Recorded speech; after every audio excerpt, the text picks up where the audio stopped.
A matriarca, fria e elegante, riu com desprezo e disse em italiano: "Ela é lixo da Zona Sul. Meu filho está apenas se divertindo antes de encontrar alguém digno da nossa linhagem." A risada foi baixa, mas cruel, espalhando-se pela sala como veneno. Clara ergueu o queixo, respirou fundo, e sua resposta deixou todos sem palavras. Clara inclinou a cabeça para trás e olhou para o teto manchado de água da cafeteria. Outra rejeição. Desta vez, nem se deram ao trabalho de ligar. Apenas um e-mail de 2 linhas. "Obrigado pelo seu interesse. Decidimos seguir em frente com outros candidatos." Ela fechou o laptop com força. O barulho fez Joe olhar por cima do balcão, mas ele não disse nada. Ele já tinha visto aquela expressão no rosto dela muitas vezes antes. Clara frequentava esta cafeteria há 3 anos, sempre na mesma hora, sempre pedindo a mesma coisa. Um café preto e a permissão silenciosa para ficar por horas trabalhando naquela mesa perto da janela. Joe nunca cobrava dela por mais de uma xícara, mesmo quando ela ficava a tarde toda. Às vezes, ele trazia para ela uma torrada ou uma tigela de sopa sem que ela pedisse. "Não dá para trabalhar de estômago vazio, garota." Clara conseguia traduzir 3 idiomas. Inglês era óbvio. Espanhol, ela aprendeu com as equipes de limpeza com quem trabalhava à noite, repetindo frases até que não soassem mais estranhas em sua boca. Italiano era diferente. Veio quando ela esfregava o chão em restaurantes chiques e clubes privados em Little Italy, trabalhando no turno da noite para pagar seus cursos online. Os gerentes falavam italiano entre si quando discutiam coisas que não queriam que os outros funcionários entendessem. Coisas sobre dinheiro, sobre remessas, sobre pessoas que desapareciam e nunca mais voltavam. Clara esfregava o chão e ouvia. Ela rabiscava palavras estranhas em guardanapos, procurava-as mais tarde na tela rachada do seu celular e as sussurrava para si mesma enquanto esperava o ônibus para casa. Ninguém a ensinou. Ninguém pagou por suas aulas. Ela o aprendeu porque tinha ouvidos e tinha fome de algo mais do que os salários patéticos que lhe davam. Agora ela conseguia ler contratos complexos em espanhol, traduzir documentos técnicos do italiano, trocar de idioma em sua cabeça sem pensar 2 vezes. Mas nada disso mudava nada. Ela ainda era a garota sem contatos, sem nome de família, sem diploma universitário para validar o que ela podia fazer.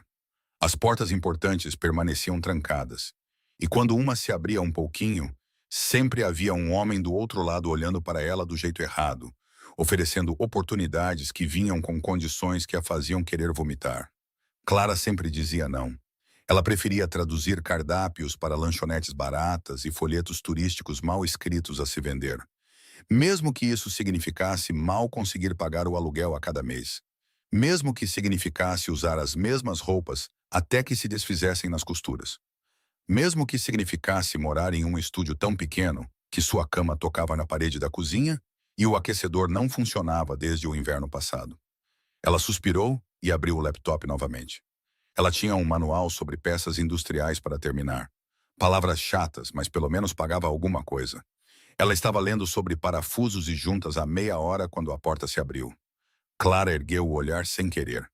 Um homem entrou e ficou parado na porta como se tivesse entrado no mundo errado. Ele usava um terno, preto e caro, do tipo que custava mais do que o aluguel dela por 6 meses. Mas ele não o estava usando direito. A gravata tinha sumido. Os botões de cima da camisa estavam desabotoados, as mangas arregaçadas até os cotovelos, revelando uma cicatriz desbotada que ia do pulso até a metade do antebraço. Seu cabelo escuro estava uma bagunça, como se ele estivesse dirigindo com as janelas abertas, ou simplesmente não se importasse mais com sua aparência. Havia outra cicatriz, fraca, mas visível, que ia da sua têmpora esquerda até a maçã do rosto. Ele parecia cansado. Não o tipo de cansaço que vem de um longo dia de trabalho, mas o tipo de cansaço que vem de carregar segredos que poderiam enterrá-lo, de fingir que tudo está bem por tempo demais quando nada está bem. Ele parecia um homem fugindo de algo, ou talvez fugindo de si mesmo. Se você está curioso sobre o que Clara disse que chocou a todos, curta, compartilhe e se inscreva para não perder o que acontece a seguir. Agora, vamos voltar para onde tudo começou. O homem se moveu em direção ao balcão com passos firmes, mas sem pressa. Joe pousou o copo e o olhou de cima a baixo com o tipo de olhar que só pessoas que passaram pela guerra carregam. Um olhar que mede uma ameaça em um piscar de olhos, um terno caro, sapatos de couro polido. Mas as cicatrizes em seu rosto e braços não mentiam. Joe já tinha visto todo tipo de pessoa entrar naquele lugar, e este não pertencia a nenhum tipo que ele quisesse servir. Me dê um café preto. Sua voz era baixa e uniforme, não exatamente uma ordem, mas também não era fraca. Joe serviu o café em uma xícara de cerâmica velha e lascada e a deslizou para ele sem uma palavra. O homem pagou, pegou a xícara e se virou para encontrar um lugar. A cafeteria estava quase vazia, apenas Clara na mesa perto da janela e dois clientes habituais em um canto nos fundos. Ele escolheu a mesa em frente a Clara, também perto da janela, como se a luz fraca que filtrava pelo vidro sujo fosse a única coisa que ele viera procurar. Ele se sentou, levou a xícara à boca e bebeu lentamente, sem celular na mão, sem laptop aberto. Nada, apenas sentado ali, olhando pela janela, bebendo café como se este fosse o único lugar na Terra onde ele pudesse respirar. Clara tentou se concentrar na tela do laptop. Linhas sobre peças industriais dançavam diante de seus olhos, mas nenhuma palavra entrava em sua cabeça. Ela se pegou olhando para o estranho uma vez, depois duas, depois vezes demais para contar. Havia algo nele que ela não conseguia parar de observar. Não porque ele era bonito ou por causa do terno caro, mas pela maneira como ele se sentava ali, sozinho em uma cafeteria barata, como se o mundo lá fora não existisse. Clara balançou a cabeça e forçou o olhar de volta para a tela. Ela leu uma seção sobre procedimentos de transporte de carga e encontrou um termo em italiano sobre o qual não tinha certeza. Ela o murmurou baixinho algumas vezes, tentando se lembrar de onde o tinha ouvido quando esfregava o chão em restaurantes em Little Italy. Com licença. Clara se assustou e ergueu o olhar. O homem estava de pé ao lado de sua mesa, ainda segurando o café, seu rosto carregando algo que era quase estranhamente tímido. Eu não estava tentando bisbilhotar, mas você estava lendo um termo de transporte em italiano. Se estiver traduzindo um documento de logística, posso ajudar. Eu trabalho nessa área. Clara o encarou com olhos frios como gelo. Ela já tinha conhecido muitos homens que ofereciam ajuda. E cada um deles queria algo em troca. Não, obrigada. Eu consigo resolver sozinha. Sua voz era dura e final, o tipo de voz que ela aprendeu a usar para construir um muro entre ela e o mundo. O homem não pareceu ofendido. Ele deu um leve aceno de cabeça, aceitando a recusa sem insistir ou implorar. Ele se virou como se fosse sair, depois parou e falou sem olhar para ela. Seu italiano é muito bom, siciliano. É raro um americano soar assim, a menos que tenha crescido lá. Clara ficou rígida. Ela tinha falado italiano com dezenas de pessoas, e ninguém, nem uma única pessoa, jamais havia reconhecido seu sotaque como siciliano. Eles só sabiam que era italiano, isso era tudo. Mas este homem ouviu na hora. Ele voltou para sua mesa antes que Clara pudesse dizer qualquer coisa. Ela o observou, seu coração batendo mais rápido do que o normal, por uma razão que ela não conseguia explicar. Atrás do balcão, Joe observava os dois, seus olhos se estreitando. Ele não disse uma palavra, mas sua mão já havia pousado no velho taco de beisebol Louisville Slugger, escondido sob o balcão, pronto para qualquer coisa. No dia seguinte, naquela mesma hora, a porta da cafeteria se abriu novamente e o homem entrou. Ele pediu um café preto, sentou-se na mesma mesa perto da janela e não olhou para Clara nem uma vez. O dia seguinte foi o mesmo. Depois, o dia seguinte a esse, uma semana se passou e Clara percebeu que havia começado a esperar o sininho sobre a porta tocar às 3 da tarde. Ele sempre usava um terno, às vezes preto, às vezes cinza escuro, mas nunca uma gravata. E ele sempre arregaçava as mangas para revelar a cicatriz fraca em seu braço. Ele trazia livros consigo, grossos volumes de filosofia com nomes de autores que Clara não reconhecia, e lia lentamente enquanto bebia seu café. Às vezes, ele nem lia. Apenas ficava sentado ali, observando o fluxo de pessoas se movendo pela calçada da Zona Sul, como se estivesse assistindo a um filme. Só ele entendia. Joe manteve a guarda alta no início, sua mão sempre perto do taco de beisebol atrás do balcão. Mas depois de alguns dias, quando o estranho não fez nada além de beber café e ler, Ele começou a relaxar. No quinto dia, Joe levou uma xícara de café extra para a mesa do homem sem perguntar e não cobrou por ela. O homem ergueu o olhar para ele, surpreso, e depois acenou em agradecimento. Isso foi tudo o que trocaram. Sem palavras, apenas um reconhecimento silencioso entre dois homens que já tinham visto demais em suas vidas. Clara observava tudo com o canto do olho, enquanto fingia se concentrar em seu trabalho. Ela se perguntava quem ele era. Um empresário rico não tinha motivo para vir a uma cafeteria barata da Zona Sul todos os dias, apenas para beber café aguado e sentar em uma cadeira de madeira bamba. Um criminoso não ficava por aí lendo filosofia. Um homem comum não tinha cicatrizes como aquelas. Ele não se encaixava em nenhuma caixa que Clara pudesse imaginar, e isso a incomodava porque ela odiava coisas que não conseguia categorizar. Uma semana depois daquele primeiro dia, Clara estava lutando com uma sessão particularmente difícil de uma tradução sobre um contrato de transporte de carga internacional. Termos técnicos se empilhavam uns sobre os outros como um labirinto, e ela leu a mesma frase 5 vezes e ainda não a entendia. Ela murmurou em italiano, tentando encontrar o significado, e depois praguejou baixinho quando ainda não conseguiu encontrar a resposta. Cláusula de força maior neste contexto significa uma cláusula de força maior, não uma cláusula de exceção. A voz baixa veio da mesa em frente a ela. Clara ergueu a cabeça. O homem ainda estava olhando pela janela. O livro ainda aberto em suas mãos, como se ele não tivesse dito nada. Ele nem se virou para olhá-la. Clara o encarou por um longo momento, esperando que ele acrescentasse algo, esperando que ele se virasse e usasse a oportunidade para se aproximar, como outros homens sempre faziam. Mas ele não fez nada. Ele apenas ficou ali, virou a próxima página de seu livro e continuou a ler como se ajudá-la fosse a coisa mais comum do mundo e não exigisse nada em troca. Clara sentiu algo estranho subir em seu peito. Ela não sabia como chamar, mas pela primeira vez em muito tempo, ela sorriu.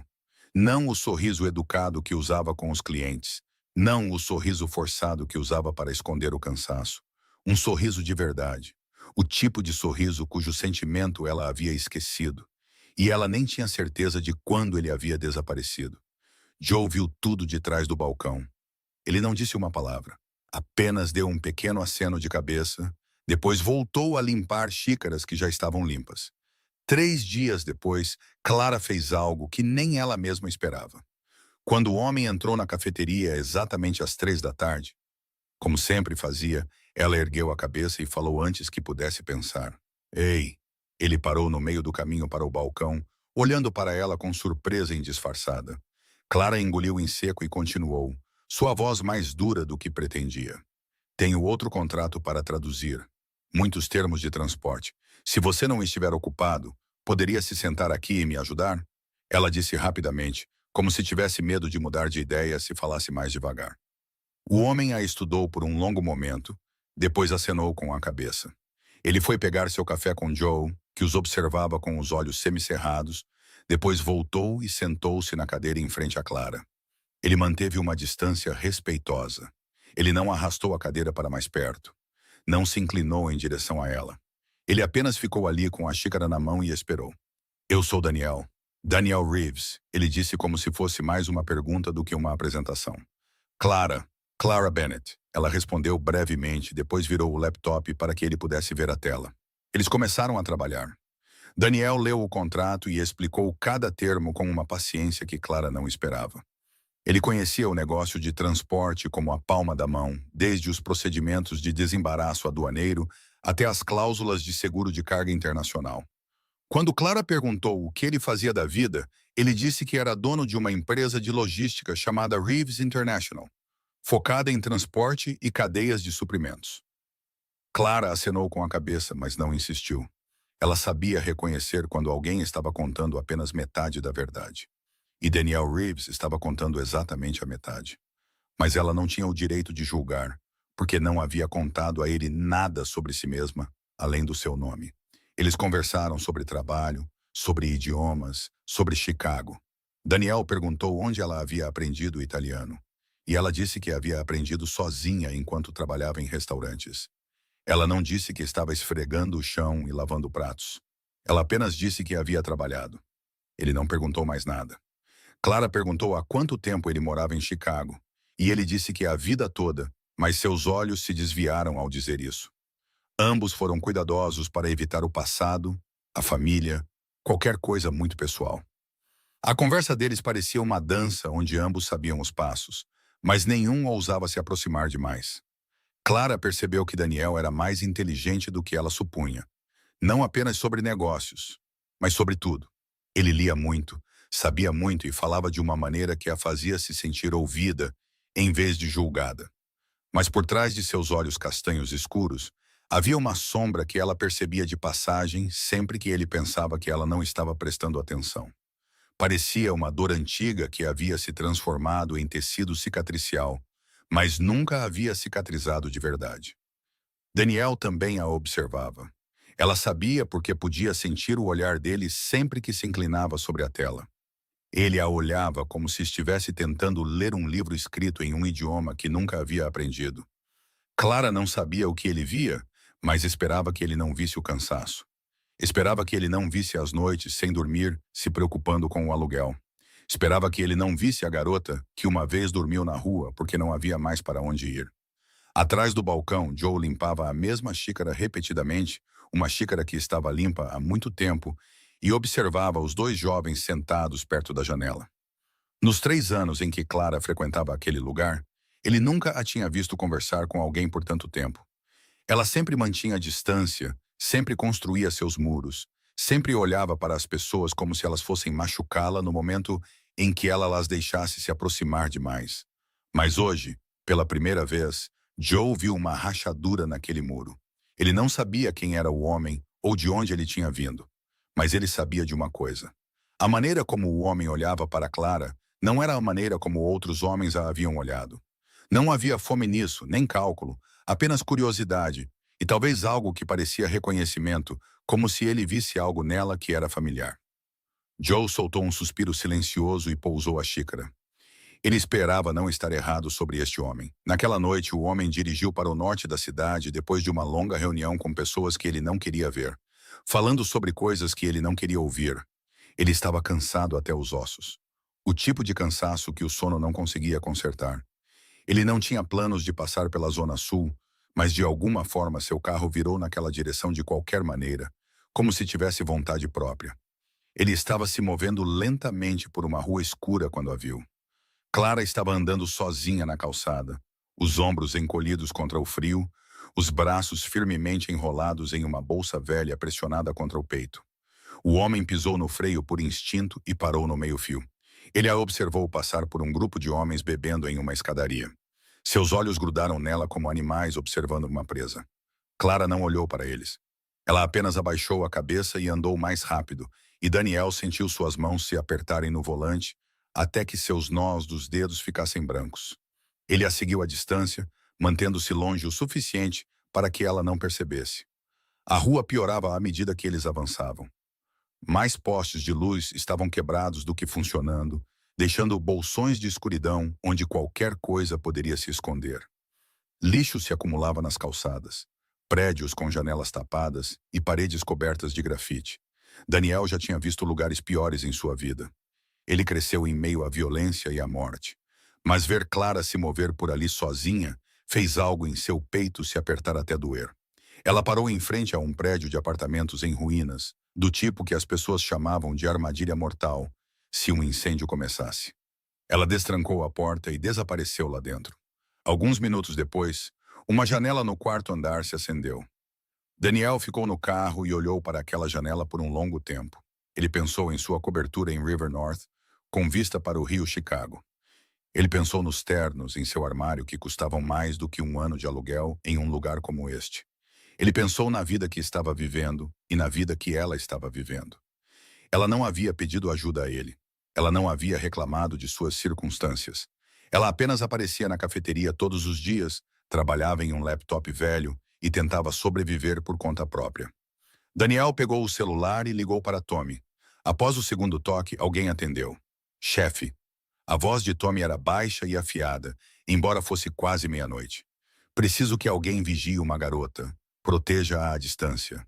Não a deixe saber. Daniel deu a ele o endereço do prédio e descreveu Clara. Tommy ficou em silêncio por um momento, depois perguntou cuidadosamente: "O que essa garota tem de especial, chefe?" Daniel olhou para a janela acesa no quarto andar. Ele pensou no sorriso dela quando ele corrigiu um erro de tradução. Ele pensou na maneira como ela o olhava com olhos cansados que ainda não continham medo. Ele pensou no siciliano perfeito em sua voz, aprendido esfregando o chão e ouvindo. Ele pensou nas cicatrizes invisíveis que viu em seu olhar. O mesmo tipo de cicatrizes que ele via toda vez que se olhava no espelho. Ele não respondeu à pergunta de Tommy. Ele não sabia a resposta. Ele só sabia que se algo acontecesse com ela neste bairro, ele nunca se perdoaria. "Faça o que eu disse", ele disse, e encerrou a chamada antes que Tommy pudesse perguntar mais alguma coisa. Daniel ficou no carro por mais alguns minutos, observando a luz no apartamento de Clara. Então ele ligou o motor e foi embora. Mas durante todo o caminho para casa, ele não conseguia parar de pensar nela, na garota que vivia em um apartamento em ruínas na Zona Sul, andando por ruas perigosas todas as noites, e ainda mantendo a cabeça erguida, como se o mundo não pudesse quebrá-la. Daniel conheceu muitas pessoas em sua vida. Chefes da máfia, políticos corruptos, assassinos de sangue frio. Mas ele nunca conheceu ninguém que o fizesse se sentir assim, como se estivesse perto demais de um fogo que ele sabia que o queimaria se ele se aproximasse. E, no entanto, ele ainda não conseguia se afastar. As semanas seguintes passaram como um sonho que Clara não ousava acreditar que era real. Daniel começou a levá-la para jantar depois de suas tardes na cafeteria do Joe. No início, apenas uma tigela de pho em um pequeno restaurante vietnamita no final da rua. Depois, uma pizzaria familiar nos subúrbios do Oeste.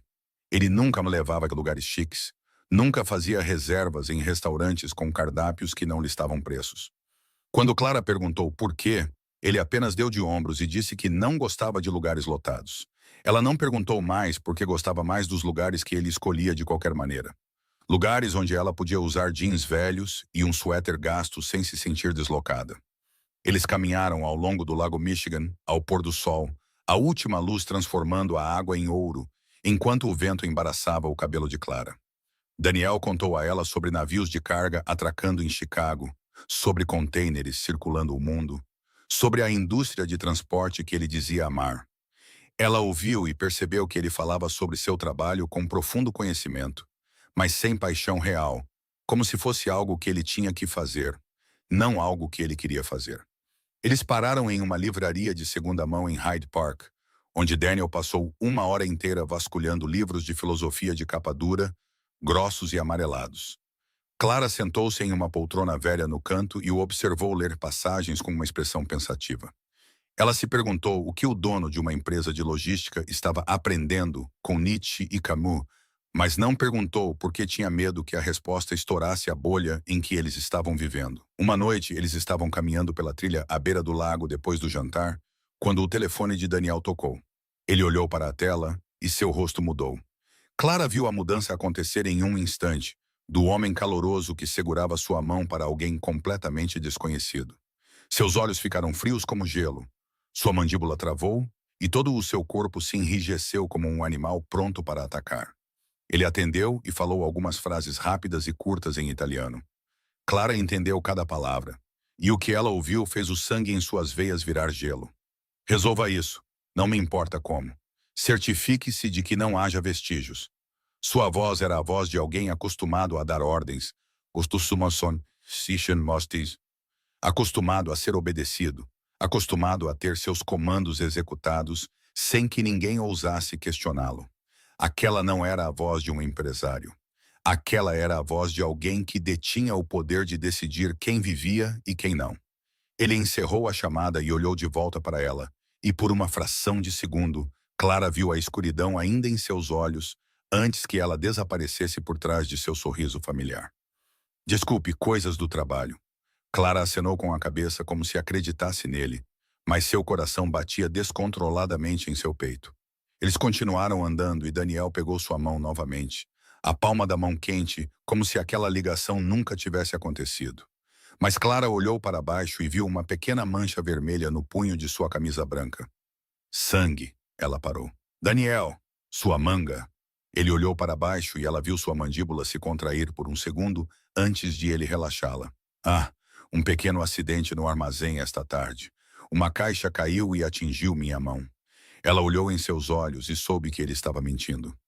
Aquele sangue não era de um acidente de armazém, era fresco, era novo, e havia aparecido depois da ligação em italiano que ele acabara de fazer. Mas Clara não perguntou mais nada. Ela não perguntou porque sabia como era quando alguém tentava alcançar segredos que você não queria compartilhar.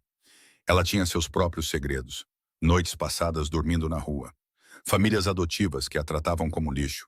Cicatrizes invisíveis que ela escondia sob suéteres velhos. Se ela queria que ele respeitasse seus muros, ela tinha que respeitar os dele. Então, ela apenas acenou com a cabeça e disse: "Você deveria ser mais cuidadoso." E eles continuaram andando juntos, enquanto a escuridão se instalava sobre Chicago. Duas pessoas com segredos demais, fingindo que não viam as sombras nos olhos um do outro. A tempestade atingiu Chicago sem aviso. Em 1 minuto, o céu estava apenas cinza. No seguinte, a chuva caiu como uma cachoeira e o vento gritava pelas ruas estreitas da Zona Sul. Clara sentou-se na cafeteria do Joe e olhou pela janela, a cortina de chuva tão espessa que ela não conseguia ver o outro lado da rua. Seu telefone vibrou com um alerta dizendo que o sistema de metrô havia sido suspenso por causa de inundações. Ela soltou um suspiro lento e verificou a hora. Eram quase 9 da noite e ela não tinha como voltar para casa. Joe estava limpando o balcão, se preparando para fechar. Ele olhou para ela com preocupação, mas não disse nada porque sabia que Clara não aceitava ajuda facilmente. A porta se abriu e Daniel entrou, encharcado. Mesmo tendo ido apenas do carro até a entrada, ele viu Clara sentada sozinha na mesa perto da janela e foi direto até ela. "Os trens não estão funcionando." Ele disse como uma afirmação, não uma pergunta. Clara acenou com a cabeça. Daniel não perguntou se ela queria uma carona. Ele apenas disse: "Meu carro está lá fora." E então se virou e foi em direção à porta. Clara ficou parada por um momento, observando sua silhueta se desfazer na chuva. Então ela se levantou e correu atrás dele. Ela ficou encharcada nos poucos segundos que levou para ir da loja até o carro dele. Daniel já havia aberto a porta do passageiro para ela e ela deslizou para o assento, tremendo de frio. Ele ligou o aquecedor no máximo e dirigiu lentamente por ruas alagadas. Dentro do carro, a chuva batendo no vidro se tornou uma música constante, isolando-os do mundo lá fora. Clara não sabia quem falou primeiro, ela ou ele, mas de alguma forma eles começaram a conversar. Conversar de verdade, não as conversas cuidadosas que eles vinham tendo, mas o tipo que acontece quando você está tão exausto que não tem forças para manter seus muros de pé. Clara contou a ele sobre a noite em que tinha 16 anos, quando a polícia foi à sua escola para dizer que seus pais haviam morrido em um acidente de carro. Ela contou a ele sobre seu tio, a única família que lhe restava, o homem que pegou o dinheiro do seguro e a empurrou para o sistema de adoção porque não queria o fardo de outra criança. Ela contou a ele sobre famílias adotivas que a tratavam como empregada não remunerada, sobre um pai adotivo bêbado que a esbofeteava sempre que perdia uma aposta. Sobre a noite em que tinha 17 anos, quando fugiu e dormiu em um parque porque não havia mais para onde ir. Ela não chorou enquanto falava. Ela já havia esgotado suas lágrimas por essas coisas há muito tempo. Daniel ouviu em silêncio, os olhos fixos na estrada, mas Clara sabia que ele estava ouvindo cada palavra. Quando ela parou, ele não ofereceu o conforto vazio de sempre. Não disse: "Sinto muito", ou "Tudo vai ficar bem." Em vez disso, ele começou a contar sua própria história. "Meu pai morreu quando eu tinha 12 anos. Sua voz era baixa e uniforme, sem emoção, como se estivesse lendo uma notícia sobre um estranho. Eu vi. Eu estava lá quando aconteceu. E depois daquela noite, não me foi permitido ser mais uma criança." Clara olhou para ele e viu sua mandíbula se contrair, viu seus olhos escurecerem. Ele não deu detalhes, mas ela entendeu que havia coisas que não precisavam ser ditas em voz alta. "Minha mãe precisava que eu me tornasse a pessoa que ela precisava." Ele continuou. "Ninguém perguntou o que eu queria. Ninguém se importou com o que eu sonhava. Eu era apenas uma ferramenta para manter o que meu pai deixou para trás." O carro parou em frente ao prédio de Clara. A chuva ainda caía lá fora, mas nenhum deles se moveu. Daniel se virou para olhá-la, e na luz fraca do painel, ela viu algo em seus olhos que nunca tinha visto antes. Vulnerabilidade. "Você merece mais do que isso, Clara."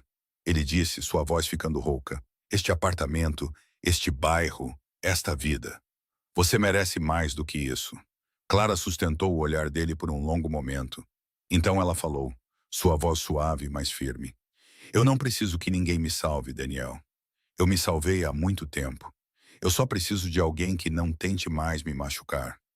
Eles se olharam em silêncio enquanto a chuva continuava a cair contra o para-brisa. E então Daniel se inclinou em direção a ela. Ele parou quando estava a apenas alguns centímetros de sua boca, dando a ela a chance de recuar se quisesse. Ela não quis. O primeiro beijo deles foi gentil e hesitante, como duas pessoas com medo de que algo bonito pudesse se quebrar se o segurassem com muita força. Seus lábios eram quentes e macios contra os dela. E Clara sentiu algo dentro de seu peito que ela pensava ter morrido há muito tempo começar a bater novamente. Quando eles se afastaram, Daniel não tentou segui-la para dentro. Ele não sugeriu, não insinuou, não fez nada que a fizesse sentir que aquilo era uma transação. Ele apenas disse, vá para casa. E então esperou até que ela estivesse segura lá dentro antes de ir embora. Clara ficou em seu apartamento escuro com as costas contra a porta, ouvindo o som de seu carro desaparecendo na chuva. Ela levantou a mão para tocar os lábios, ainda quentes do beijo dele. E pela primeira vez em muito tempo, ela se permitiu ter esperança. Uma semana depois daquela noite chuvosa, Clara estava voltando para casa depois de um longo dia traduzindo documentos na cafeteria do Joe. Já estava escuro e outro poste de luz em seu bairro havia se apagado, deixando grandes vãos negros entre poças de luz fraca.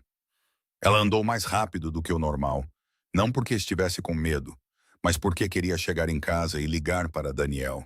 Eles conversavam todas as noites desde aquele beijo no carro. Ligações que se estendiam até tarde da noite, e ela se viu desejando a voz dele como se deseja a luz do sol depois de um longo inverno. Ela tinha acabado de virar no beco familiar que usava como atalho quando 3 vultos escuros saíram e bloquearam seu caminho. Clara parou como se tivesse pisado no freio. 3 homens, altos, vestidos de preto, com os rostos descobertos. Isso a assustou mais do que máscaras teriam assustado, porque significava que eles não tinham medo de que ela os visse, ou que não planejavam deixá-la viver o suficiente para contar a alguém o que tinha visto. Clara se virou para correr, mas um deles estava de repente atrás dela, perto o suficiente para cortar sua fuga. Ela estava cercada. Não seja estúpida, o homem à sua frente falou, sua voz fria como aço. Eu não quero te machucar, garotinha. Você só precisa fazer o que lhe for dito. Clara apertou a bolsa, seus olhos procurando rapidamente por uma saída. Não havia nenhuma. O que vocês querem? Ela perguntou, a voz mais dura do que se sentia. Eu não tenho dinheiro, o homem riu, um som seco e sem humor. Eu não preciso do seu dinheiro. Eu só preciso que você fique longe daquele homem. O coração de Clara começou a martelar. Que homem? Não se faça de boba. O homem se aproximou. O cheiro de cigarros e álcool a atingiu. Você está brincando com fogo, garotinha. Aquele homem não é do tipo com quem você deveria se meter. Fique longe dele se quiser viver. Clara sentiu seu sangue virar gelo. Eles estavam falando de Daniel. Mas como eles sabiam sobre Daniel e ela? E por que a ameaçariam por causa disso? Eu não sei do que você está falando, Clara disse, a voz trêmula, mas teimosa. O homem suspirou como se estivesse lidando com uma criança difícil. Tudo bem, parece que você precisa de uma pequena lição para fixar. Ele sinalizou e os outros 2 se moveram em direção a Clara. Ela se virou e correu, mas uma mão agarrou seu cabelo e a puxou para trás. Ela gritou e arranhou, suas unhas rasgando o rosto de um homem com força suficiente para tirar sangue. Mas eles eram mais fortes e eram muitos. Um a jogou contra a parede, o hálito quente se espalhando por sua pele. Então tudo aconteceu em um piscar de olhos. Uma sombra explodiu da escuridão, e o homem que segurava a Clara foi arrancado para trás. Ela ouviu um osso quebrar, ouviu gritos, ouviu socos e chutes. Mais 2 figuras apareceram, movendo-se rápido e precisamente como máquinas programadas. A luta acabou tão rápido que Clara nem conseguiu processar o que estava vendo. O braço de um homem foi quebrado, e ele jazia uivando no chão. Outro foi jogado de cabeça contra a parede e caiu, imóvel. O último correu para a escuridão como se o diabo estivesse em seus calcanhares. Em menos de 1 minuto, tudo acabou. Clara ficou de costas para a parede, ofegante. as pernas tremendo tanto que ela pensou que poderia desmaiar. Um dos homens que a talvaram se aproximou. Ele era grande, com cabelo ruivo, olhos afiados como lâminas e um rosto que não continha um único traço de expressão. "Você é a Clara, certo?" Ele perguntou, a voz baixa e calma, como se tivesse saído para uma caminhada em vez de ter acabado de derrubar dois homens. Clara acenou com a cabeça, incapaz de falar. "Eu sou Tommy", ele disse, e afirmou gentilmente em seus pés. "Daniel me enviou. Entre no carro." Ela não perguntou por que Daniel tinha alguém a vigiando. Ela não perguntou como Tommy e seus homens sabiam que ela estava em perigo. Ela apenas deixou Tommy levá-la a um SUV preto estacionado no final do beco e entrou no banco de trás. Tommy sentou-se no banco do motorista, pegou o telefone e discou. "Chefe, temos uma situação. Ela está bem, mas você deveria vir aqui." Clara sentou-se muito quieta no carro, olhando para as mãos trêmulas. Ela não estava tremendo por causa dos bandidos. Ela estava tremendo por causa do que acabara de testemunhar. 3 homens foram derrubados em segundos pelas pessoas que Daniel enviara para protegê-la. Pessoas que se moviam como assassinos treinados. Pessoas que chamavam Daniel de chefe. Chefe de quê? Clara fechou os olhos e sentiu o mundo que ela pensava entender começar a se estilhaçar como vidro. O SUV parou em frente a um arranha-céu em River North, o tipo de prédio que Clara só via em revistas ou filmes. Tommy a conduziu por um saguão de mármore reluzente. Pai Hein, seu Zend, passando por 2 seguranças que acenaram para ele como se o conhecessem, e depois para um elevador privado que precisava de um cartão-chave para funcionar. O elevador abriu no último andar, diretamente na residência. Não uma residência. Uma cobertura. Clara entrou e sentiu como se tivesse entrado em outro mundo. Tetos altos com um lustre de cristal, pisos de carvalho polido, vidro do chão ao teto, com vista para o horizonte de Chicago, brilhando com luzes. O interior era minimalista, mas cada peça irradiava dinheiro sem precisar se exibir. Este lugar provavelmente valia mais do que tudo que Clara ganharia em toda a sua vida. E Daniel estava parado no meio da sala de estar, esperando por ela. Ele parecia ter acabado de correr uma maratona, cabelo bagunçado, camisa amassada, olhos selvagens com algo que Clara nunca tinha visto nele antes. Medo. Ele atravessou a sala em algumas passadas longas e parou na frente dela, suas mãos se levantando como se quisesse tocá-la e depois caindo novamente, como se tivesse medo de que ela se quebrasse se ele o fizesse. "Você está bem?" Sua voz ficou rouca. "Você está machucada." Clara balançou a cabeça. Ela não estava machucada, pelo menos não fisicamente, mas ela precisava de respostas. "Quem é você, Daniel?" Ela perguntou, sua voz ecoando pela enorme sala como um sino. "E não minta para mim. Fui ameaçada por 3 homens, porque eu te conheço. Fui salva por pessoas que te chamam de chefe. Eu mereço a verdade." Daniel fechou os olhos por um segundo, como se estivesse engolindo dor. Então ele os abriu e olhou para ela. Olhos castanhos escuros, pesados de exaustão e algo que parecia rendição. "Meu trabalho não é tão simples quanto eu te disse", ele começou. Cada palavra pesada como pedra. "A Reeves International é real, mas é apenas uma parte. Eu tenho inimigos, Clara. Inimigos perigosos no mundo dos negócios. Pessoas que querem me machucar e estão dispostas a passar por cima de qualquer um ao meu redor para fazer isso." "O mundo dos negócios", Clara repetiu, a voz carregada de descrença. "Empresários não têm pessoas os chamando de chefe, Daniel. Empresários não têm segurança que se move como assassinos." Daniel não disse nada. Seu silêncio foi uma resposta mais alta do que qualquer palavra. "Quem é você de verdade?" Clara perguntou novamente, a voz começando a tremer. "Não Daniel Reeves, o verdadeiro você." Ele a olhou por um longo tempo, e Clara pôde ver a luta acontecendo por trás de seus olhos. A parte dele que queria dizer a verdade, lutando contra a parte que queria protegê-la dela. Finalmente, ele soltou um longo suspiro. "Eu sou alguém tentando te proteger, quer você acredite ou não." Ele disse, a voz cansada até os ossos. "Mas há coisas que não posso te contar ainda. Não porque não confio em você, mas porque, uma vez que você souber, não poderá voltar a uma vida normal." A raiva explodiu no peito de Clara. Ela queria gritar com ele, exigir a verdade, ir embora e nunca mais olhar para trás. Mas então ela olhou em seus olhos e viu algo que acalmou sua raiva. Medo. Não medo por si mesmo, mas medo por ela. Medo de perdê-la. Medo de que a verdade a afastasse para sempre. Clara já tinha visto tipos de olhos suficientes em sua vida para saber quando alguém estava mentindo por razões egoístas e quando alguém estava escondendo coisas para proteger. E Daniel, quem quer que ele fosse, estava escondendo coisas pela segunda razão. Ela respirou fundo e tomou uma decisão. Tudo bem, ela disse, a voz fria, mas não mais trêmula. Eu vou ficar, vou te dar um tempo.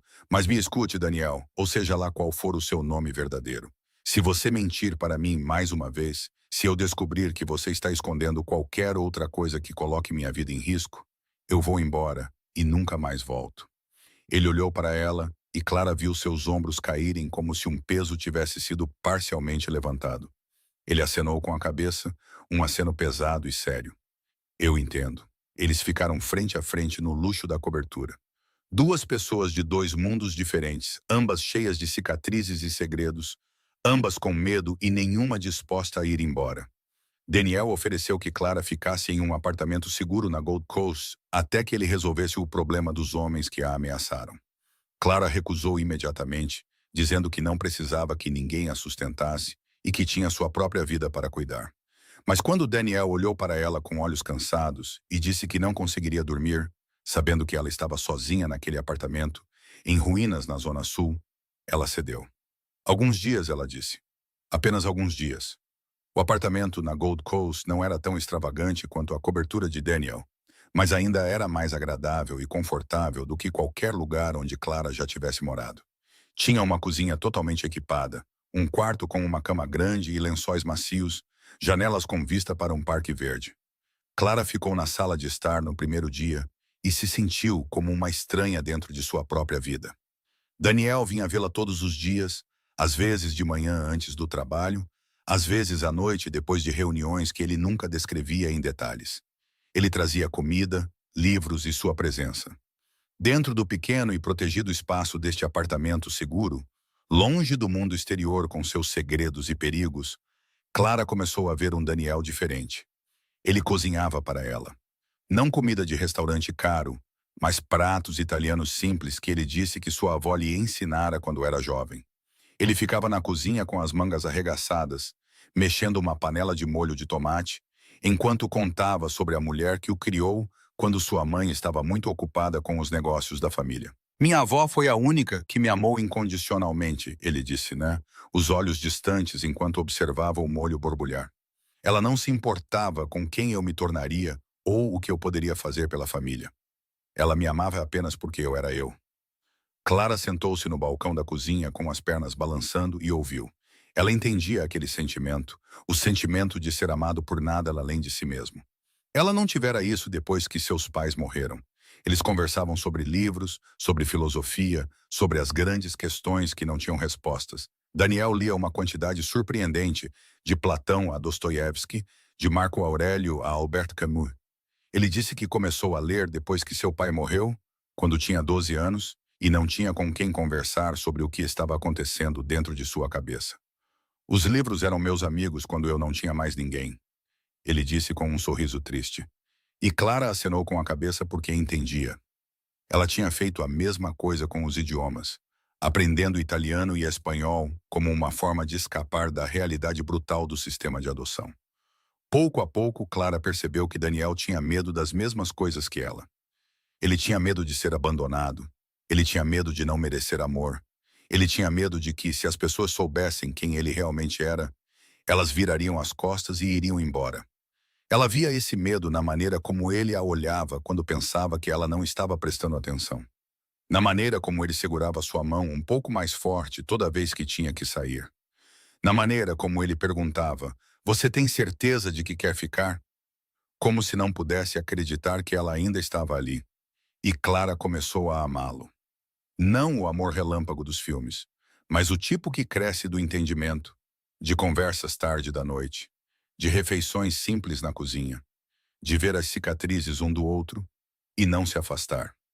Na quarta noite, quando Daniel chegou depois de um dia longo e tenso, com olhos cansados e ombros caídos, Clara o alcançou primeiro e o abraçou. Ele ficou imóvel por um momento, como se não estivesse acostumado a alguém tocá-lo apenas para confortá-lo. Então ele a abraçou de volta e Clara sentiu todo o seu corpo tremer. Naquela noite, eles ficaram juntos pela primeira vez, lento e gentil, como se ambos tivessem medo de quebrar algo frágil. Daniel a tocou como se ela fosse a coisa mais preciosa que ele já segurou. E Clara o tocou como se quisesse curar cada cicatriz em seu corpo e em sua alma. Depois, eles deitaram no escuro. Clara aninhada no peito de Daniel, ouvindo seu coração bater firme sob sua orelha. Ele beijou o topo de sua cabeça e sussurrou algo em italiano que ela entendeu perfeitamente. Te amo, eu te amo. Clara fechou os olhos e não disse nada. Ela não estava pronta para dizer aquelas palavras, mas apertou a mão dele e isso foi tudo o que ele precisava. 2 meses se passaram como um sonho do qual Clara não queria acordar.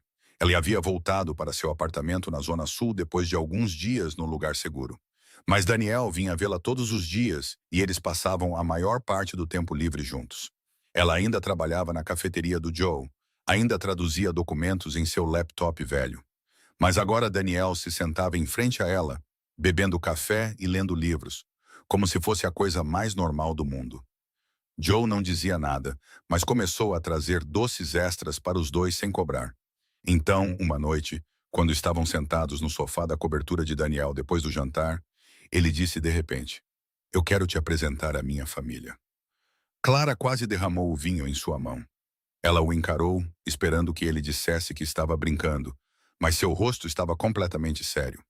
Sua família, ela repetiu como se não entendesse o que a palavra significava. Daniel acenou com a cabeça. Minha mãe e algumas outras pessoas da família. Eles estão organizando uma reunião neste fim de semana. E eu quero que você venha comigo. Clara pousou o copo porque suas mãos começaram a tremer. Ela nunca imaginou conhecer a família dele. Ela nunca imaginou que o relacionamento deles iria tão longe. E agora, a ideia de enfrentar os parentes de Daniel a assustava mais do que a noite em que 3 bandidos a encurralaram em um beco escuro. Há coisas que você deve saber primeiro, Daniel disse, a voz cuidadosa. Minha família é rica e tem influência em Chicago. Muita influência. Clara olhou ao redor para o luxo da cobertura e acenou com a cabeça. Ela já imaginava.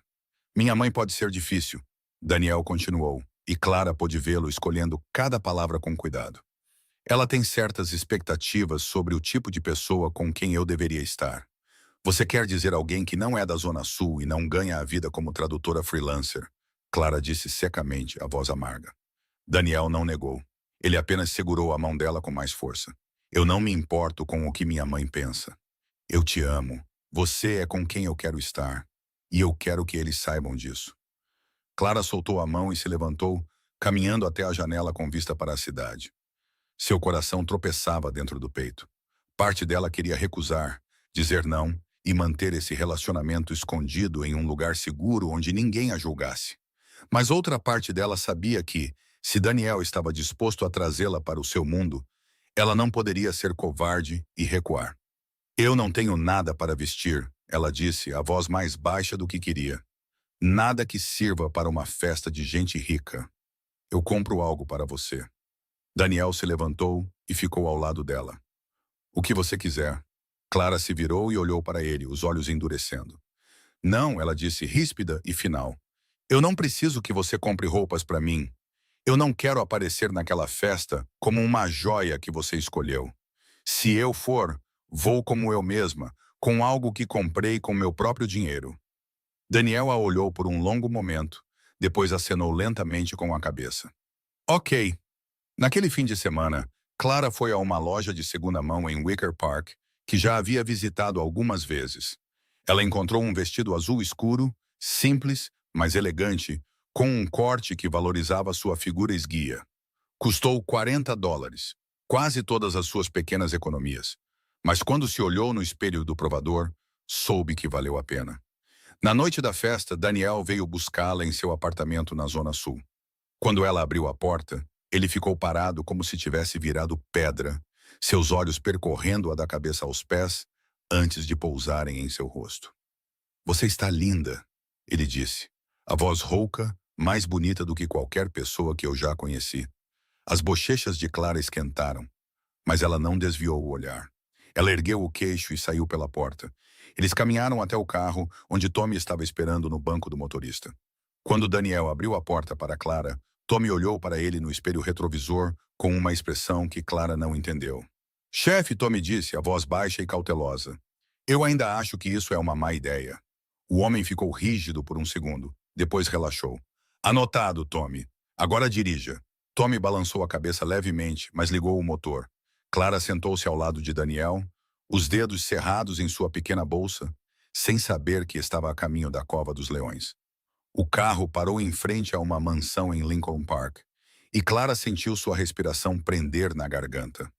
Aquilo não era uma casa. Era um palácio, uma propriedade de 3 andares do velho mundo, com uma fachada de calcário branco, colunas de estilo grego sustentando um vasto pórtico frontal, janelas do chão ao teto com cortinas de veludo vermelho escuro, com vista para um jardim perfeitamente aparado. Carros de luxo alinhavam a entrada de paralelepípedos, cada um valendo muitas vezes mais do que o apartamento de Clara. Ela engoliu em seco e forçou as mãos a não tremerem enquanto Daniel abria a porta para ela. Você está bem? Ele perguntou suavemente, os olhos procurando em seu rosto qualquer sinal de pânico. Clara ergueu o queixo. Estou bem. Eles subiram os degraus de mármore e as enormes portas de carvalho se abriram, como se alguém lá dentro estivesse observando. Clara entrou e sentiu como se tivesse atravessado para outro mundo. O salão principal era enorme, o teto se elevando bem acima deles e pintado com afrescos clássicos. Um lustre de cristal gigante derramava luz quente sobre pisos de mármore polidos tão brilhantes que pareciam espelhos. O cheiro de flores frescas e velas caras flutuava no ar. Música clássica suave vinha de uma grande sala de estar, misturando-se com as risadas e conversas de convidados em ternos elegantes e vestidos de noite brilhantes. Mas por baixo do brilho, Clara sentiu outra coisa. Um perigo silencioso correndo pelo ar como uma corrente invisível. A maneira como os homens se observavam com olhos cuidadosos, mesmo enquanto suas bocas sorriam. A maneira como os criados se moviam em silêncio absoluto, como fantasmas. A maneira como todos na sala pareciam saber exatamente onde Daniel estava no momento em que ele entrou. E então Clara a viu. Uma mulher de 62 anos, ainda bonita de uma forma fria e assustadora, como uma estátua esculpida em gelo. Ela usava um vestido de noite preto e um colar de pérolas. Seu cabelo prateado estava preso em um coque alto que expunha a linha elegante de seu pescoço. Seus olhos, do mesmo castanho escuro dos de Daniel, varreram a sala e pararam em Clara. Não havia calor naquele olhar. Nenhuma boas-vindas. Apenas uma avaliação fria, como um comprador avaliando um item que já sabia que não atenderia ao padrão. Mãe, disse Daniel, a voz calma, mas Clara sentiu seu corpo se enrijecer ao lado dela. Esta é Clara. Clara, esta é minha mãe, Margaret Corsetti. O nome soou um acorde fraco e arrepiante no fundo da mente de Clara. Um nome sussurrado nos cantos escuros dos restaurantes onde ela costumava trabalhar. Mas ela forçou sua expressão a permanecer neutra. Clara. Margaret repetiu o nome dela como se estivesse provando um prato e o achando sem graça. Ela não ofereceu a mão, não sorriu, não fez um único gesto educado. Ela apenas ficou ali e olhou Clara de cima a baixo. Do cabelo castanho que Clara tentara cachear cuidadosamente ao lugar, aos saltos velhos com solas gastas que ela havia engraxado com cuidado antes de vir. Belo vestido, disse Margaret, e Clara soube na hora que não era um elogio. De segunda mão, não é? Daniel ficou rígido ao lado dela. Mãe. Está tudo bem, Daniel, disse Clara, a voz firme, embora seu coração estivesse batendo como um tambor. Ela encontrou os olhos de Margaret sem vacilar. Sim, senhora, de segunda mão. Não vejo sentido em gastar milhares de dólares em um vestido que você usará uma vez. Alguns convidados próximos se viraram para olhar, e Clara viu bocas se contorcendo enquanto lutavam para conter sorrisos. Margaret não sorriu. Ela apenas inclinou a cabeça ligeiramente como uma cobra estudando sua presa. Prática. Então ela se virou para Daniel. Você pode apresentá-la aos convidados? Preciso falar com o Sr. Sullivan. Ela se afastou sem olhar para trás. Daniel levou Clara para a grande sala de estar, onde grupos de pessoas estavam conversando. Ele a apresentou. Empresários, políticos, pessoas que Clara não conhecia pelo nome, mas que podia reconhecer como perigosas pela maneira como olhavam e pela maneira como os outros abaixavam a cabeça ao redor deles. Eles apertaram sua mão com sorrisos polidos e olhos avaliadores. Eles perguntaram o que ela fazia, de onde era, quem era sua família. Cada resposta que Clara dava era recebida com um breve silêncio antes que o assunto mudasse, ou com pequenas risadas como se ela tivesse acabado de contar uma piada que só eles entendiam. Tradução freelancer. Um homem de meia idade com um anel de diamante do tamanho da ponta de um dedo disse, o tom carregado de condescendência. Interessante. Eu não sabia que as pessoas ainda faziam isso para viver. O aperto de Daniel na mão de Clara se intensificou e ela viu sua mandíbula se contrair. Ele parecia prestes a falar, mas Clara apertou sua mão gentilmente, sinalizando que ela cuidaria disso. Ela sorriu para o homem, um sorriso que não alcançou seus olhos. Sim, fazem, especialmente pessoas que não têm famílias ricas para se apoiar. O homem piscou, incerto se ela o havia insultado ou não, depois forçou uma risada e se virou. Clara ficou no meio de uma sala cheia de estranhos ricos e se sentiu como uma presa cercada por predadores. Mas ela não abaixou a cabeça. Ela a manteve erguida e olhou diretamente para cada rosto, desafiando-os a julgá-la mais uma vez. A festa continuou, e Clara sentiu como se estivesse andando em uma corda bamba, sem rede por baixo. Daniel ficou por perto, a mão pousada levemente na base de suas costas, como um gesto de segurança. Mas ela ainda podia sentir os olhares cortantes de todos os cantos da sala. Eles a estavam pesando, medindo-a e decidindo que ela não pertencia ali. Margaret Corsetti voltou à sala de estar após sua conversa com o Sr. Sullivan. Ela estava no meio de um grupo de mulheres e homens elegantemente vestidos, todos a observando com um respeito que Clara reconheceu como medo disfarçado. Margaret disse algo suavemente, e o grupo riu. A risada foi baixa, mas alta o suficiente para Clara ouvir de onde estava. Então Clara ouviu o italiano. Olhe para ela, disse Margaret, a voz cheia de desprezo, claramente assumindo que Clara não entenderia. Olhe para ela. Ela usa roupas de segunda mão e acha que pode ficar aqui. Outra mulher riu e respondeu em italiano. É lixo da Zona Sul. Onde seu filho a encontrou? Margaret ergueu um ombro elegante. Meu filho está apenas se divertindo um pouco.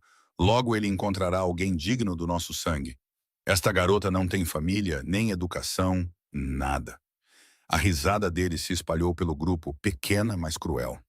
Clara ficou imóvel como uma pedra. Ela ouviu cada palavra, entendeu cada palavra e a sentiu cortá-la como lâminas afiadas. Daniel estava muito envolvido em sua própria conversa para ouvir as palavras baixas e venenosas que sua mãe estava sussurrando. Ele estava conversando com outro homem e não percebeu o que estava acontecendo.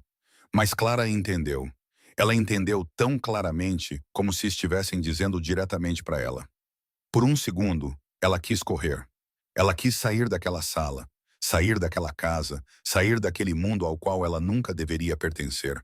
Ela pensou em seu estúdio surrado na Zona Sul, as paredes descascando, o aquecedor quebrado, mas pelo menos lá ninguém a chamava de lixo. Então ela pensou em todas as vezes que a vida a derrubou, as famílias adotivas que a tratavam como empregada não remunerada, o tio que roubou o dinheiro do seguro dela, os homens que lhe ofereceram oportunidades em troca de seu corpo, os e-mails de rejeição. Ela havia sido derrubada repetidamente, e ainda assim se levantou. Ela não correu então, ela não ia correr agora.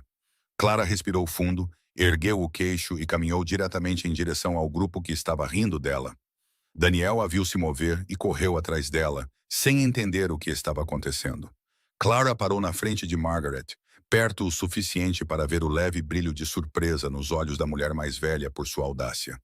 Então Clara falou em italiano impecável, com o sotaque siciliano que aprendera em noites esfregando o chão em restaurantes de Little Italy. Senhora, eu posso não ter uma família ou um diploma, mas tenho algo que seu dinheiro não pode comprar. Respeito próprio e a capacidade de julgar as pessoas pelo que elas fazem, não pelo que elas têm. E se você acha que seu filho está apenas se divertindo comigo, talvez você não conheça seu filho tão bem quanto uma estranha como eu conhece. A sala ficou completamente silenciosa. A música continuou tocando, mas parecia vir de outro mundo. Ninguém respirava. Ninguém se movia. Todos os olhos estavam fixos em Clara e Margaret. Margaret ficou congelada, como se tivesse virado pedra, o rosto pálido, os olhos arregalados de choque. Em 62 anos de vida, em décadas governando este mundo como uma rainha. Certamente ninguém jamais ousara falar com ela daquele jeito. Não assim. Não uma jovem em um vestido de segunda mão da Zona Sul. Clara não recuou. Ela ficou ali, a espinha ereta, os olhos fixos nos de Margaret, e esperou. Ela não ia se desculpar. Ela não ia baixar a cabeça. Se quisessem expulsá-la, teriam que fazê-lo enquanto ela ainda estivesse de pé. Daniel estava ao lado dela, e quando Clara olhou para ele, ela o viu olhando para ela com uma expressão que nunca tinha visto antes. Não choque, não constrangimento, mas profunda admiração, como se ele a tivesse visto pela primeira vez e percebido que ela era ainda mais extraordinária do que ele acreditava. Margaret recuperou a compostura mais rápido do que Clara esperava. Ela olhou para Clara com olhos de gelo e disse com uma voz tão doce que era perigosa: "Você é impressionante. Deveríamos conversar em particular no meu escritório." Daniel deu um passo à frente como se quisesse impedi-la, mas Margaret ergueu a mão. "Isso é entre mulheres, meu filho. Ela é forte o suficiente para lidar com isso sozinha. Não é?" A pergunta era um desafio e Clara sabia disso. Ela olhou para Daniel, viu a preocupação em seus olhos e então deu um pequeno aceno de cabeça. "Eu vou ficar bem." Ela seguiu Margaret por um longo corredor ladeado por velhas pinturas a óleo até um escritório com painéis de carvalho escuro. Margaret fechou a porta e foi direto para uma pintura de paisagem pendurada atrás da mesa. Ela a deslizou para o lado, revelando um cofre embutido na parede. Clara ficou parada e observou Margaret abri-lo, tirar uma maleta de couro preta e colocá-la sobre a mesa. Margaret abriu a maleta e Clara viu pilhas de dinheiro dentro. $500.000, disse Margaret, o tom tão calmo como se estivesse falando sobre o tempo. "Dinheiro vivo, não rastreável. Você pega isso, desaparece da vida do meu filho e fingimos que nunca nos conhecemos." Clara olhou para o dinheiro. $500.000. Ela poderia pagar todas as dívidas, comprar um lugar decente, ir para a faculdade, reconstruir sua vida do zero. Essa quantia poderia mudar tudo. Então ela ergueu a cabeça e empurrou a maleta de volta para Margaret. "Você não pode me comprar", disse Clara, a voz firme, embora seu coração estivesse acelerado. "Eu já não tive nada antes. Sem casa, sem família, sem $1 no bolso e ainda assim sobrevivi. Seu dinheiro não significa nada para mim." Margaret a observou por um longo momento, os olhos se estreitando como um gato medindo um rato. Então ela riu, um som frio e sem calor. "Você é corajosa ou estúpida? Ainda não decidi qual." Ela fechou a maleta e a colocou de lado. "Mas talvez você mude de ideia quando souber a verdade sobre o homem por quem está apaixonada." O peito de Clara se apertou. "Que verdade?" Margaret sentou-se na cadeira de couro atrás da mesa, cruzando as pernas, observando Clara como uma cobra se preparando para atacar. "Você não sabe quem meu filho realmente é, sabe? Você acha que ele é um empresário, o dono de uma empresa de transporte? Daniel Reeves, da Reeves International." Ela deu uma pequena risada desdenhosa. "Daniel Reeves não existe. Isso é apenas uma fachada. O nome verdadeiro do meu filho é Dante Corsetti. Ele é o chefe da família mafiosa Corsetti, uma das maiores organizações criminosas de Chicago." Clara sentiu seu sangue virar gelo. Não, ela estava mentindo para afastar Clara. Isso era apenas uma tática depois que o dinheiro não funcionou. "Você não sabe quantas pessoas ele matou." Margaret continuou, a voz monótona, como se estivesse lendo uma lista de compras. "Você não sabe sobre armazéns cheios de armas, sobre remessas de cocaína passando pelo porto de Chicago, sobre as pessoas que o traíram e nunca mais foram encontradas. Você acha que aquele sangue no punho dele era de um acidente de armazém?" Clara ficou congelada, pregada no chão. Ela pensou em cada pista que escolheu ignorar. A ligação em italiano, sua voz fria de comando, o sangue no punho da camisa, Tommy e os homens o chamando de chefe, a cobertura de luxo, o perigo que se agarrava a ele como uma segunda pele. Ela sabia. No fundo, ela sabia que algo não estava certo, mas ela escolheu não olhar porque o amava. Ela se virou e saiu do escritório, ignorando Margaret chamando por ela. Ela passou pelo corredor, pela sala de estar cheia de pessoas olhando para ela, e encontrou Daniel. Não, Dante, de pé perto de uma janela, conversando com Tommy. Ele a viu e seu rosto mudou instantaneamente. Ele sabia que algo havia acontecido. "Clara, quem é você?" Ela exigiu, a voz trêmula mais alta o suficiente para as pessoas próximas ouvirem. Neil Reeves ou Dante Corsetti? A sala ficou em silêncio pela segunda vez naquela noite. Dante fechou os olhos por um segundo e, quando os abriu, Clara viu rendição ali. Clara, eu posso explicar. Ele é um chefe da máfia, ela disse, a voz falhando. Você matou pessoas. Você mentiu para mim desde o início. Tudo foi uma mentira. Dante deu um passo em direção a ela, mas ela recuou. Por favor, me escute. Deixe-me explicar. Eu prometi que não mentiria mais para você, sussurrou Clara, lágrimas escorrendo por suas bochechas. E você ainda mentiu. Todos os dias, a cada minuto. Ela se virou e correu para a porta. Ela ouviu Dante chamando seu nome, ouviu Tommy dizer, chefe, deixá-la ir assim é perigoso. Mas ela não parou. Ela saiu correndo da mansão, do jardim perfeito, de um mundo ao qual ela nunca deveria pertencer. Ela correu até seus pulmões arderem e suas pernas não conseguirem mais carregá-la. Então ela parou em uma rua vazia e chorou. Clara voltou para seu apartamento em ruínas na zona sul tarde da noite. Depois de gastar seus últimos dólares em um ônibus que a levou até a metade do caminho, ela andou os quilômetros finais com os saltos na mão e os pés descalços, sangrando nas calçadas quebradas. Ela subiu 4 lances de escada no escuro porque a luz do corredor estava apagada novamente. Destrancou sua pequena porta e desabou no chão no segundo em que a fechou atrás de si. Ela não chorou mais porque suas lágrimas haviam acabado no caminho para casa. Ela apenas ficou sentada ali no escuro, olhando para o nada, tentando processar tudo o que havia acontecido. Daniel não existia. O homem que ela amava era Dante Corsetti, um chefe da máfia, um assassino, um criminoso classificado entre os mais perigosos de Chicago. Cada sorriso, cada beijo, cada palavra doce havia sido construída sobre uma base de mentiras. Os dias que se seguiram passaram em uma névoa. Clara tentou voltar à sua vida antiga, acordar, ir à cafeteria do Joe, sentar-se na mesa da janela, abrir o laptop e trabalhar. Mas tudo estava diferente. Ela via alguém a observando em todos os lugares, um carro preto estacionado por muito tempo na rua, um homem lendo um jornal na lanchonete do outro lado que nunca virava a página, uma forma no beco por onde ela passava todos os dias. Ela não sabia se eram homens de Dante ou seus inimigos, e isso a assustava mais do que qualquer coisa.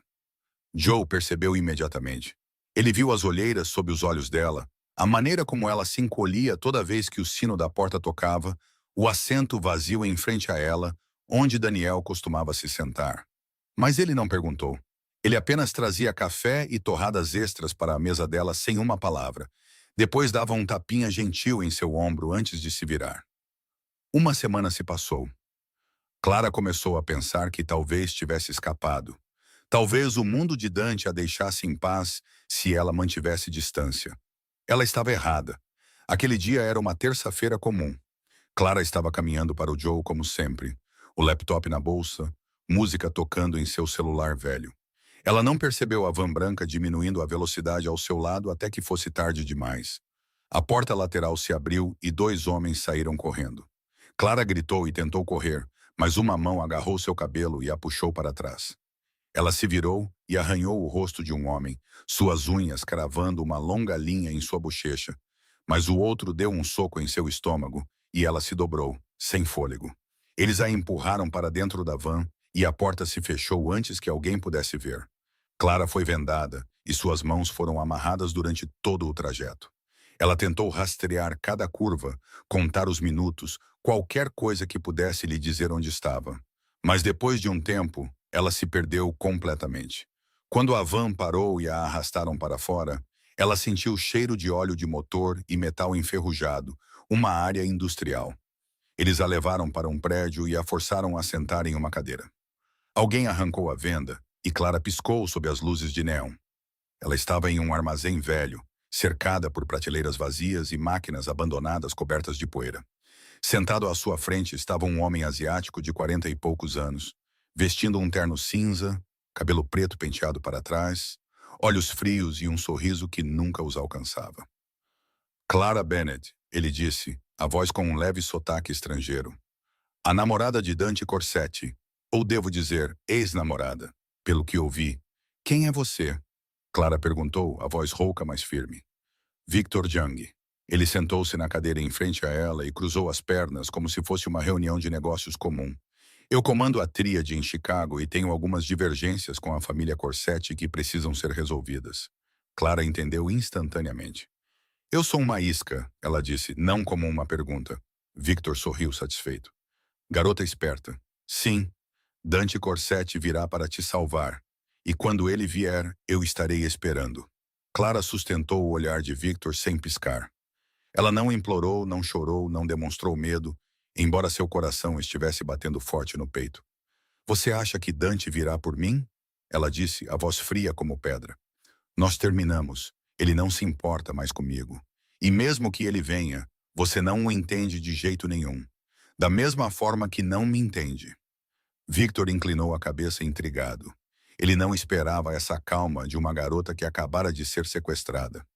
Ele se levantou, abotoou o paletó e olhou para ela com um sorriso frio.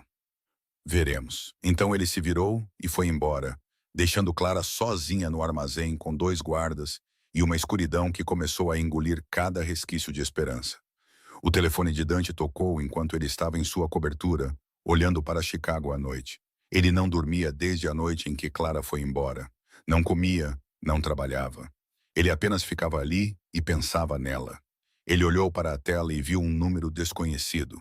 Ele atendeu. Dante Corsetti, a voz de Victor Jung veio pela linha, presunçosa e satisfeita. Eu tenho algo que pertence a você. O sangue de Dante virou gelo. Sua garota é bem corajosa, Victor continuou. Ela não está chorando e implorando como as outras.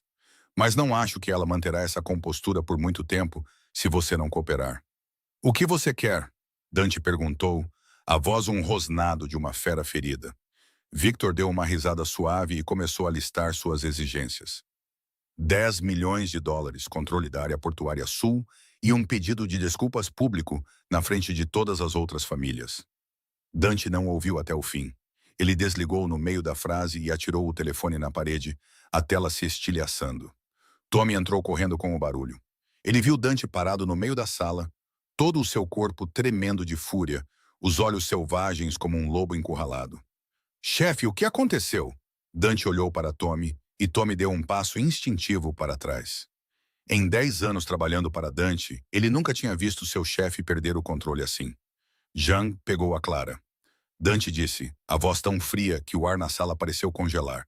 Reúna todos. Atacamos esta noite. Chefe, precisamos de um plano. Precisamos de tempo para esta noite. Dante o interrompeu, cada palavra como uma bala.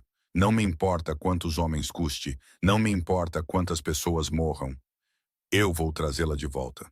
Tommy olhou para seu chefe e soube que nada poderia mudar essa decisão. Ele acenou com a cabeça e saiu para reunir a equipe. Enquanto isso, Clara estava sentada no armazém escuro, os pulsos queimando onde a corda cortava sua pele. 2 guardas estavam na porta, ocasionalmente conversando em mandarim que ela não entendia. Ela examinou a sala em busca de algo que pudesse ajudá-la a se libertar. Atrás dela, havia um sistema de canos velhos e enferrujados, com bordas afiadas nas juntas. Clara começou a esfregar a corda contra uma daquelas bordas irregulares, lenta e pacientemente, mantendo seus movimentos pequenos para que os guardas não percebessem. A corda se desfiou pouco a pouco, o atrito arranhando sua pele até sangrar. Mas ela não parou. Ela já havia sobrevivido a coisas piores. Ela não ia morrer em um armazém imundo como uma presa indefesa. 1 hora, depois 2. Finalmente, a corda se rompeu. Clara manteve as mãos atrás das costas, fingindo que ainda estava amarrada. Ela esperou por uma oportunidade. Então, tiros explodiram. Não um único tiro, mas uma barragem que ecoou pelo distrito industrial como fogos de artifício do inferno. Os 2 guardas saíram correndo pela porta com armas em punho. Gritando algo em mandarim, Clara se levantou imediatamente. Ela avistou uma barra de metal enferrujada no chão, talvez parte de uma prateleira. Ela a pegou, sentiu o peso em sua palma e se escondeu atrás de uma máquina velha. Lá fora, a luta estava intensa. Clara ouviu tiros, gritos, corpos batendo nas paredes e então passos se aproximaram da porta do armazém. Ela apertou a barra, pronta para atacar quem quer que entrasse. A porta foi arrombada. Dante estava lá, a camisa manchada de sangue, uma arma na mão, o rosto duro como pedra, mas os olhos frenéticos procurando. Quando ele viu Clara de pé com uma barra de metal nas mãos, pronta para lutar em vez de se encolher, ele parou como se tivesse virado pedra. Eles se encararam em silêncio, os tiros ainda ecoando em algum lugar lá fora, mas soando como se viessem de outro mundo. Clara viu o sangue na camisa dele e não sabia se era dele ou de outra pessoa. Ela viu exaustão, medo e alívio misturados em seu rosto. Ela viu o homem que mentiu para ela, o homem que matou, o homem que arriscou tudo para invadir o covil de um inimigo apenas para encontrá-la. Dante deu um passo em direção a ela e Clara deixou a barra de metal cair no chão. Ele a puxou para seus braços, segurando-a com tanta força que parecia que ele tinha medo de que ela desaparecesse se ele a soltasse. E Clara sentiu todo o seu corpo tremer. "Você está bem?" Ele sussurrou em seu cabelo, a voz falhando. "Você está machucada?" Clara não respondeu. Ela apenas o abraçou e fechou os olhos, permitindo-se sentir segura pela primeira vez desde o sequestro. Ela ainda estava com raiva dele. Ela ainda sentia a dor das mentiras, mas naquele momento nada importava, exceto que eles estavam vivos e nos braços um do outro. Enquanto Dante conduzia Clara para fora da fumaça, a equipe de Tommy se movia para neutralizar os guardas restantes da tríade. Victor Jung foi encontrado encurralado em seu escritório, seu império desmoronando em uma única noite, enquanto Dante garantia que ele nunca mais andaria pelas ruas de Chicago. Dante levou Clara para uma casa segura nos subúrbios de Chicago, uma casa pequena e modesta que ninguém no submundo conhecia. Ela tinha ferimentos leves nos pulsos por causa da corda e um hematoma na bochecha por ter sido atingida quando revidou, mas se recusou a ir ao hospital. "Não quero responder a perguntas que não posso responder honestamente", disse ela. E Dante entendeu. Ele mesmo a enfaixou, seus movimentos tão gentis e cuidadosos que Clara teve que desviar o olhar para que ele não visse seus olhos se encherem de lágrimas. Naquela noite, eles se sentaram um de frente para o outro na pequena sala de estar, um bule de chá entre eles já frio e um silêncio pesado pairando no ar. Então Dante começou a falar. Ele contou a ela sobre a noite em que seu pai morreu. Ele tinha 12 anos, estava em seu quarto fazendo lição de casa quando ouviu tiros no andar de baixo. Ele desceu correndo e encontrou seu pai no chão, o sangue se espalhando por toda parte e dois homens saindo pela porta. Ele viu seus rostos. Ele se lembrava daqueles rostos desde então. Sua mãe o encontrou sentado ao lado do corpo de seu pai, as roupas encharcadas de sangue, os olhos vazios. Ela não o abraçou, não chorou, não ofereceu conforto. Ela apenas olhou para ele e disse: "Você é o único homem que restou nesta casa agora. Você tem que ser forte." A partir daquela noite, Dante não pôde mais ser uma criança. Sua mãe o empurrou para o mundo de seu pai. Ensinou-o a administrar o império criminoso, como dar ordens, como matar quando necessário. Não por amor, mas porque ela precisava de uma ferramenta para manter o poder. Ele cresceu na escuridão, aprendeu a esconder seus sentimentos, aprendeu a se tornar o homem que todos temiam, e odiou isso todos os dias de sua vida. Clara ouviu sem interromper. Então foi a vez dela. Ela se abriu sobre os detalhes menores e dolorosos que havia mantido escondidos antes, a sensação de ser invisível naquelas casas lotadas e a maneira como costumava estudar idiomas tarde da noite apenas para ter um mundo que pertencia apenas a ela. Ela contou a ele sobre dormir em parques porque não tinha para onde ir, sobre aprender a sobreviver na rua antes de encontrar seu primeiro emprego de limpeza. Eles conversaram até de manhã, compartilhando cicatrizes que nunca haviam mostrado a ninguém. E quando a primeira luz do sol entrou pela janela, Clara tomou sua decisão. "Eu vou ficar", ela disse, a voz exausta, mas firme. "Mas com uma condição: não quero fingir que não sei quem você é. Não quero viver em um mundo onde você esconde metade da sua vida de mim. Se eu vou ficar, quero saber de tudo." Dante olhou para ela por um longo tempo, depois acenou com a cabeça. "Ok." No dia seguinte, quando Margaret não estava em casa, Dante voltou à mansão para pegar alguns documentos importantes. Ele desceu ao porão e por acaso notou uma velha caixa de madeira escondida atrás das prateleiras de vinho. Curioso, ele a abriu e encontrou cartas, dezenas de cartas escritas à mão. O papel amarelado pelo tempo, todas endereçadas a Margaret por um homem chamado Michael. Dante as leu e seu mundo virou de cabeça para baixo. Michael era um operário de fábrica, pobre, e amava Margaret com uma devoção imprudente.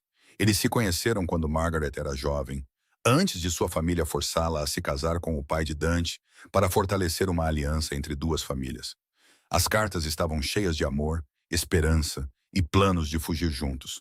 Então elas pararam abruptamente. A última peça não era uma carta de Michael, era um recorte de jornal sobre um acidente de carro que matou um operário de fábrica. Todos sabiam que não tinha sido um acidente. Dante levou as cartas para cima e confrontou Margaret quando ela entrou pela porta. Ela viu as cartas nas mãos do filho e seu rosto ficou pálido. Pela primeira vez na vida de Dante, ele viu sua mãe tremer. "Onde você encontrou isso?" Margaret perguntou, a voz mal passando de um sussurro. "Não importa", disse Dante. "O que importa é que você amou um homem pobre. Você sabe como é ser arrancada de alguém que você ama por causa do status. Então, por que está fazendo o mesmo comigo?" E o muro que Margaret construiu por 40 anos finalmente rachou e caiu.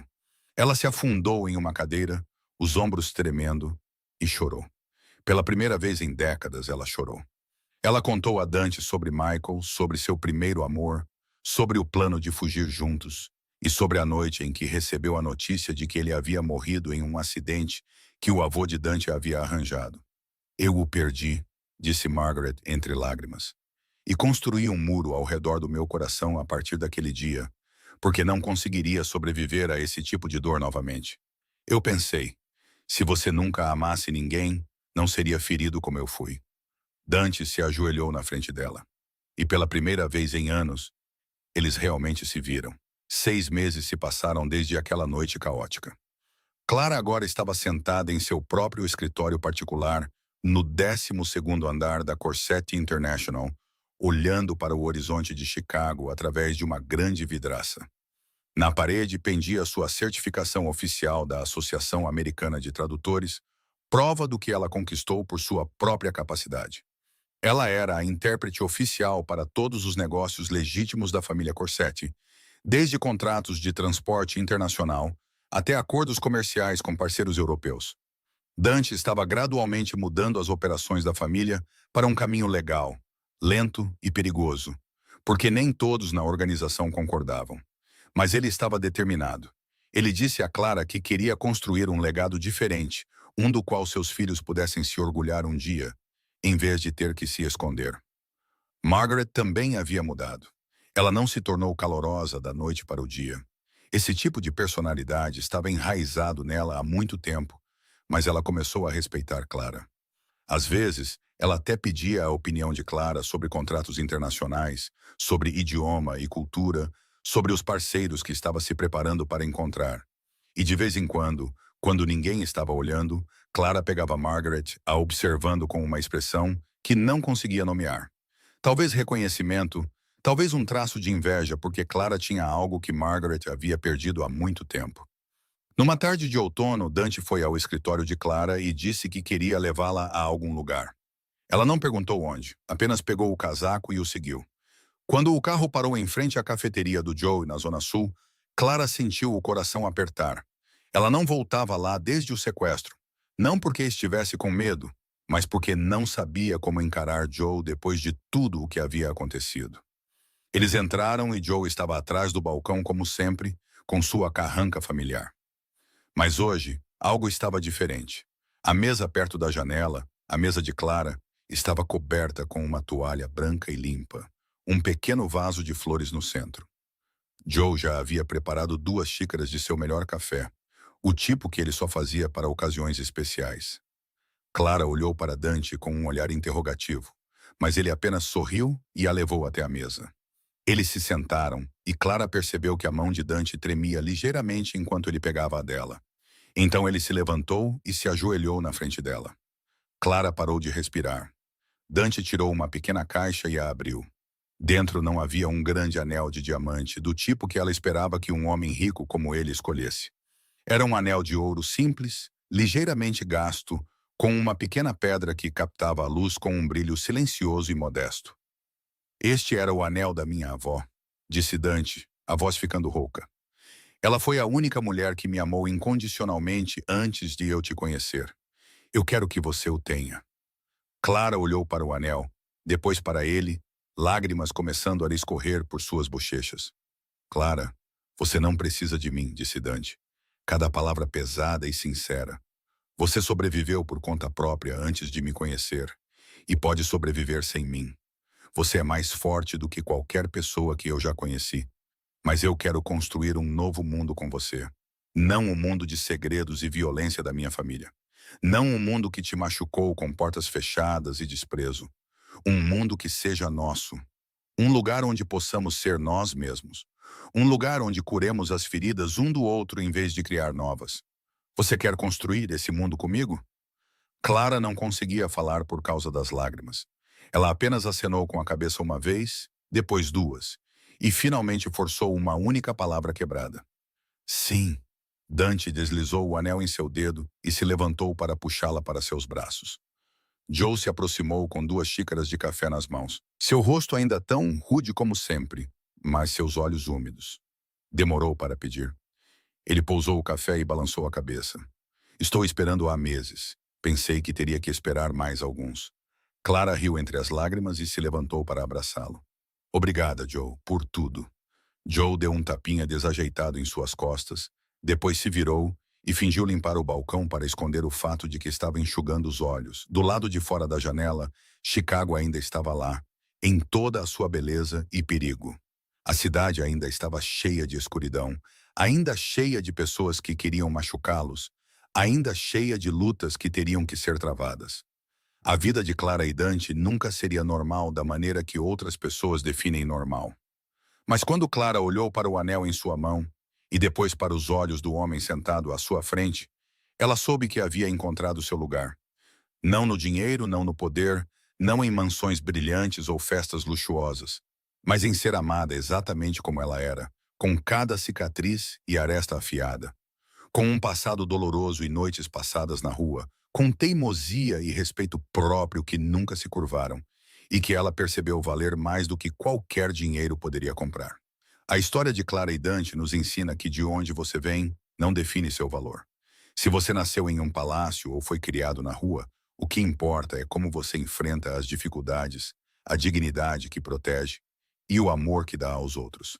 Às vezes, as cicatrizes mais profundas são o que nos ajuda a reconhecer a pessoa que realmente nos entende. Obrigado por ficar com esta história até o final. Se você se emocionou ou tirou algo significativo para si, por favor, inscreva-se, dê um like e compartilhe este vídeo para que possamos trazer mais histórias com coração todos os dias.